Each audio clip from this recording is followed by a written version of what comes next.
Warren Buffett once said, "Busy is the new stupid." When I hear advice from a guy who has accumulated more wealth than almost anybody who ever lived, I take note. Warren is right. Think about it. In today's busyness-addicted world, it takes smarter thinking to do less than to be busy. It's very easy to fill your day up with pointless meetings, admin work, errands, tasks, to-dos, etc.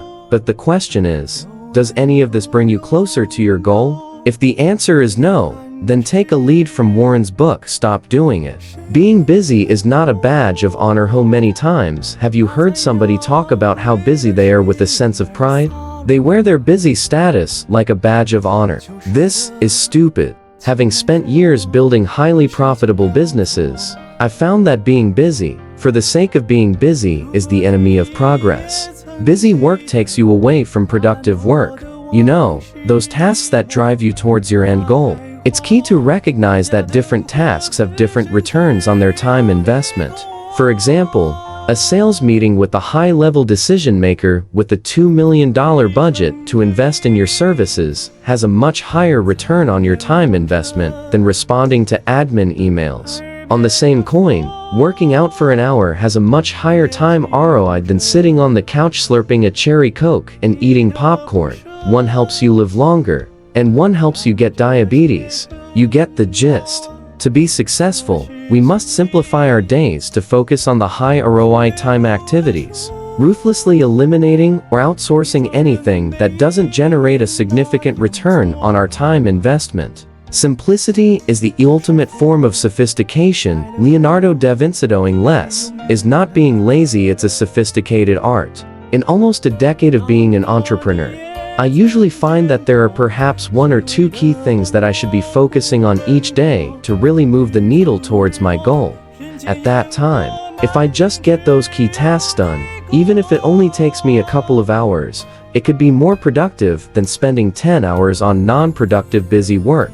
Everything else is pointless and either eliminated or it can be done by somebody else, leaving me to focus on what matters. Outsource almost everything. You realize real quick when growing a business that being personally busy is bad for business. When I think of all the things that need to be done across my businesses: accounting, tax return preparation, client admin, recruitment, sourcing investments, inspecting properties, photography, meetings, creating content, editing videos, prospecting, selling, onboarding new clients. If I tried to do all of these things to keep myself as busy as possible, I would just run out of time. The quality of everything would take a nosedive, and I'd eventually burn myself out. In reality, I can outsource the vast majority of these items. And I do. The only things that I focus on in my business are researching opportunities or deals, selling new clients, organizing my team, and handing off key tasks with instructions, aka delegating everything else. Everything else on the list can be outsourced. I call this working on my business, not in my business. So I pay talented people who can do the busy work faster and better than me. So I free up my time to do the things that I enjoy and am great at.